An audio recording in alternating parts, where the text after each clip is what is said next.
Mary Poppins Opens the Door by P.L. Travers. Chapter 8. The Other Door. It was a round the mulberry bush sort of morning, cold and rather frosty. The pale grey daylight crept to the cherry trees and lapped like water over the houses. A little wind moaned through the gardens. It darted across the park with a whistle and whined along the lane. "Brrr," said number 17. "What can the wretched wind be doing, howling and fretting around like a ghost? Hi, stop that, can't you? You're making me shiver." "Whee, whee, what shall I do?" cried the wind, taking no notice. A raking noise came from inside the house. Robertson A. was removing the ashes and laying fresh wood in the fireplace. "Ah, that's what I need," said number 17, as Mary Poppins lit a fire in the nursery. "Something to warm my chilly old bones. There goes that mournful wind again. I wish it would howl somewhere else." "Wee, wee, when will it be?" sobbed the wind among the cherry trees.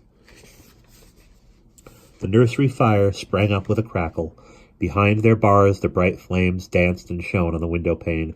Robertson A. slouched down to the broom cupboard to take a rest from his morning labors. Mary Poppins bustled about as usual, airing the clothes and preparing the breakfast. Jane had wakened before anyone else, for the howl of the wind had disturbed her, and now she sat on the window seat, sniffing the delicious scent of toast and watching her reflection in the window. Half of the nursery shone in the garden, a room made entirely of light. The flames of the fire were warm at her back, but another fire leapt and glowed before her. It danced in the air between the houses beneath the reflection of the mantelpiece. Out there another rocking horse was tossing its dappled head, and from the other side of the window another Jane watched and nodded and smiled. When Jane breathed on the window pane and drew a face in the misty circle, her reflection did the very same thing. And all the time she was breathing and drawing, she could see right through herself. Behind the face that smiled at her were the bare black boughs of the cherry trees, and right through the middle of her body was the wall of Miss Lark's house. Presently the front door banged, and Mr. Banks went away to the city. Mrs. Banks hurried away into the drawing-room to answer the morning's letters. Down in the kitchen, Mrs. Brill was having a kipper for breakfast. Ellen had caught another cold and was busily blowing her nose, and up in the nursery the fire went pop, and Mary Poppins' apron went crackle. Altogether, except for the wind outside, it was a peaceful morning. Not for very long, however, for Michael burst in with a sudden rush and stood in the doorway in his pajamas. His eyes had a silver, sleepy look as he stood there staring at Mary Poppins. He stared at her face, and he stared at her feet with an earnest, measuring, searching gaze that missed out no part of her. Then he said, "Oh," in a disappointed voice, and rubbed the sleep from his eyes. "Well, what's the matter with you?" she inquired. "Lost sixpence and found a penny?" He shook his head dejectedly. "I dreamed you had turned into a beautiful princess, and here you are just the same as ever." She bridled and gave her head a toss. "Handsome is as handsome does," she said, with a haughty sniff. "I'm perfectly well as I am, thank you. I'm satisfied if you're not." He flew to her side and tried to appease her. "Oh, I am satisfied, Mary Poppins," he said eagerly. "I just thought that if the dream had come true, it would be a sort of a change." "Change!" she exclaimed with another sniff. "You'll get all the change you want soon enough, I promise you, Michael Banks." He looked at her uneasily. What did she mean by that, he wondered. "I was only joking, Mary Poppins. I don't want any changes, really. I only want you, for always." And suddenly it seemed to him that princesses were very silly creatures, with nothing to be said in their favor. "Humph," said Mary Poppins crossly, as she planked the toast on the table. "You can't have anything for always, and don't you think it, sir?" "Except you," he retorted confidently, smiling his mischievous smile. A strange expression came over her face, but Michael did not notice it. Out of the corner of his eye, he had seen what Jane was doing, and now he was climbing up beside her to breathe on another patch of window. "Look," he said proudly, "I'm drawing a ship. And there's another Michael outside, drawing one exactly like it." "Mm-hmm," said Jane, without looking up, as she gazed at her own reflection. Then suddenly she turned away and called to Mary Poppins. "Which is the real me, Mary Poppins? The one in here or the one out there?" With a bowl of porridge in her hand, Mary Poppins came and stood between them. Each time she breathed, her apron crackled, and the steam from the bowl went up with a puff. In silence, she looked at her own reflection, and smiled a satisfied smile. Then, "Is this a riddle?" she demanded, sniffing. "Oh, no, Mary Poppins," said Jane eagerly. "It's something I want to know." For a moment, they thought, as they looked at her, that she might be going to tell them. Then, apparently, she thought better of it, for she gave her head a scornful toss and turned away to the table. "I don't know about you," she said conceitedly, "but I'm glad that I'm real, whatever I happen to be. Dress yourself, Michael, if you please, and Jane, you come to breakfast." Under the gleam of those steely eyes, they hurried to obey her. And by the time breakfast was over, and they were sitting on the floor building a castle out of rubber bricks, they had quite forgotten their reflections. Indeed, had they looked, they would not have found them, for the fire had settled its rosy glow and the bright flames had gone.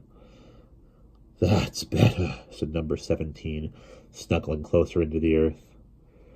The warmth from the fire crept through the bones, and the house came alive as Mary Poppins went scuttling about it.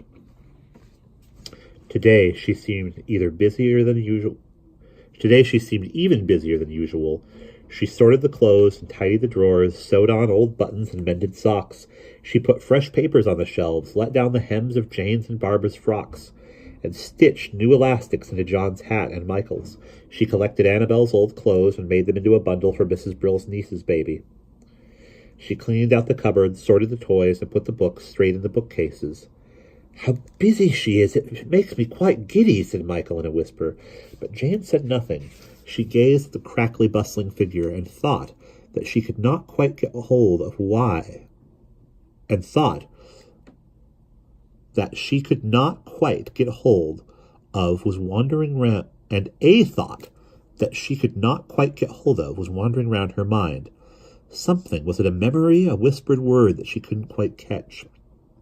And all through the morning, the starling sat on the next-door chimney and screeched his endless song. Every now and then he would dart across the garden and peer through the window at Mary Poppins with bright, anxious eyes, and the wind went round and round the house, sighing and crying.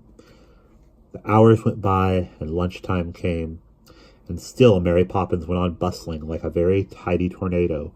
She put fresh daffodils in the jam jar, she straightened the furniture and shook out the curtains. The children felt the nursery tremble beneath her ministering hand. "Will she never stop?" Michael complained to Jane, as he added a room to the castle. And at that moment, as though Mary Poppins had heard what he said, she suddenly stood still. "There!" she exclaimed, as she looked at her handiwork. "It's as neat as a pin, and I hope it remains so." Then she took down her best blue coat and brushed it. She breathed on the buttons to make them shine, and pinned the starfish brooch to her collar. She tweaked and pulled at her black straw hat till the daisies stood up as stiff as soldiers. Then she took off her white crackling apron and buckled the snakeskin belt round her waist. The message written on it was clearly visible, a present from the zoo. "You haven't worn that for a long, long time," said Michael, watching with interest. "I keep it for best," she replied calmly, as she twitched the belt into place. Then she took her umbrella from the corner and polished the parrot head with beeswax. And after that, with a quiet smile, she plucked the tape measure from the mantelpiece and popped it into the pocket of her coat. Jane lifted her head quickly. Somehow the sight of that bulging pocket made her feel strangely anxious. "Why don't you leave the tape measure here? It's perfectly safe, Mary Poppins." There was a pause. Mary Poppins appeared to be considering the question. "I have my reasons," she said at last, and she gave a superior sniff. "But it's always been on the mantelpiece ever since you came back." "That doesn't mean it always will be. What's good for Monday won't do for Friday," she replied with her prettish smile. Jane turned away. What was the matter with her heart? It suddenly felt too big for her chest. "I'm lonely," she said in a whisper to Michael, taking care not to look at him. "You can't be lonely as long as I'm here." He put his last brick on the roof of the castle. "It's not that kind of loneliness. I feel I'm going to lose something." "Perhaps it's your tooth," he said with interest. "Try and see if it wobbles." Jane shook her head quickly. Whatever it was she was going to lose, she knew it was not a tooth. "Oh, for just one more brick," sighed Michael. "Everything's done but the chimney." Mary Poppins came swiftly across the room. "There you are, that's what it needs," she said, and she stooped and put one of her own dominoes in place where the chimney should be. "Hooray, it's completely finished!" he cried, glancing up at her with delight. Then he saw that she had placed the box of dominoes beside him. The sight of them made him queerly uneasy. "You mean," he said, swallowing, "you mean we may keep them?" He had always wanted those dominoes, but never before had Mary Poppins allowed him to touch her possessions. What did it mean? It was so unlike her, and suddenly, as she nodded at him, he too felt a pang of loneliness. "Oh!" he broke out with an anxious wail. "What's wrong, Mary Poppins? What can be the matter?" "Wrong?" Her eyes popped angrily. "I give you a nice, respectable present, and that's all the thanks I get. What's wrong, indeed?" "I'll know better next time." He rushed to her wildly and clutched her hand. "Oh, I didn't mean that, Mary Poppins. I thank you. It was just a sudden idea I had." "Those ideas are going to get you in trouble one of these fine, bright days. You mark my words," she snorted. Now get your hats, please, all of you. We'll go for a walk to the swings." At the sight of the familiar glare, their anxiety melted away. They flew to get ready, shouting and laughing and knocking the castle down as they ran. The thin spring sun shone over the park as they hurried across the lane. Green smoke hung around the cherry trees where the small new leaves were sprouting. The scent of primroses was in the air, and the birds were rehearsing their songs for summer. "I'll race you to the swings," shouted Michael. "We'll have them all to ourselves," cried Jane, for nobody else was in the clearing where the 5 swings stood and waited. In no time they had scrambled for places, and Jane and Michael, John and Barbara were each on a swing of their own. Annabelle, looking like a white woolen egg, shared hers with Mary Poppins. "Now 1, 2, 3!" cried Michael loudly, and the swing swayed from the crossbeam. Higher and higher the children swung, swooping like birds through the delicate sunlight. Up they went with their heads in the sky, and down they came with their feet on the earth. The trees seemed to spread their branches below them. The roofs of the houses nodded and bowed. "It's like flying!" Jane cried happily as the earth turned a somersault under her feet. She glanced across at Michael. His hair was tossing in all directions as he rode through the air.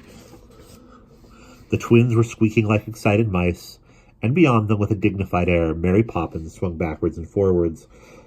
One hand held Annabelle on her knee, and the other grasped her umbrella. Her eyes, as she rode her flying swing, shone with a strange, bright gleam. They were bluer than Jane had ever seen them, blue with the blueness of far away. They seemed to look past the trees and out beyond the seas and mountains and over the rim of the world. The afternoon faded, and the park grew gray as it tilted beneath their feet. But Jane and Michael took no notice. They were wrapped in a dream with Mary Poppins, a dream that swung them up and down between the earth and the sky, a rocking, riding, lulling dream that would never come to an end.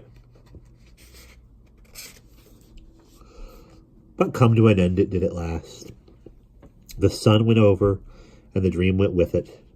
As the last rays spread across the park, Mary Poppins put her foot to the ground, and her swing stopped with a jerk. "It is time to go," she said quietly. And, because her voice had for once no sternness, they stopped their swings immediately and obeyed without protesting. The perambulator gave its familiar groan as she dumped the twins and Annabelle into it. Jane and Michael walked quietly beside her. The earth was still swaying beneath their feet. They were happy and calm and silent. Creak, creak went the perambulator along the path. Trip, trip went Mary Poppins' shoes. Michael glanced up as the last light fell on the faint green leaves of the cherry trees. "I believe," he said dreamily to Jane, "that Nelly Rubina's been here." "Here today and gone tomorrow, that's me," cried a tinkling voice. They turned to find Nelly Rubina herself, rolling along on her wooden disc, and behind her came the wheeling shape of old Uncle Dodger. "What a roll I've had!" cried Nelly Rubina. "I've looked for you everywhere," she panted. "How are you all? Doing nicely, I hope? I wanted to see you, dear Miss Poppins, to give you a—" "And also," said Uncle Dodger eagerly, "to wish you a very good—" "Uncle Dodger!" cried Nelly Rubina with a warning glint in her eye. "Oh, excuse me. Begging your pardon, my dear." "Just a little something to remember us by," Nelly Rubina went on.